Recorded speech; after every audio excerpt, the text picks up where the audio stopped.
Karong adlaw sa Cebu City Police Office no usab nakikita si Kanhi pinamungahan Mayor Geraldine Yapha human makadawat siya og ang iyang driver sa hulga sa kinabuhi. Wa na manggilabot ang Cebu City Police Office sa isyu sa politika apan may mga sugyot aron masiguro ang iyang seguridad. Siluan Mirondina sa report.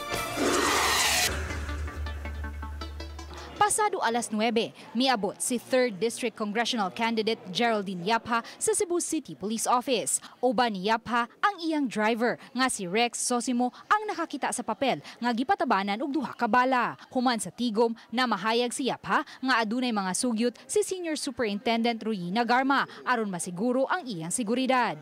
Gi-assure man sad ta ni Ma'am Garma nga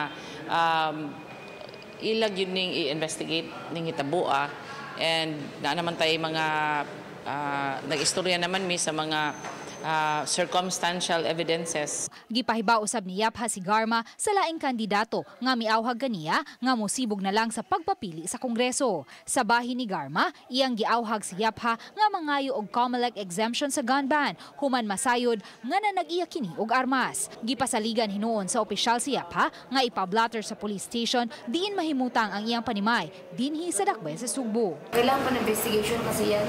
So tinanover ko sa station concern to coordinate with the province. Kagahapon lang, gisumbong ni Yapha sa kapulisan sa lalawigan ang giingong pagpanghulga usab, pinaagi sa suwat nga gipatabanan og duha ka mga bala nga alang kuno kaniya og sa iyang driver. Uban ni June Solon, Luan Mirondina, Balitang Bisdak.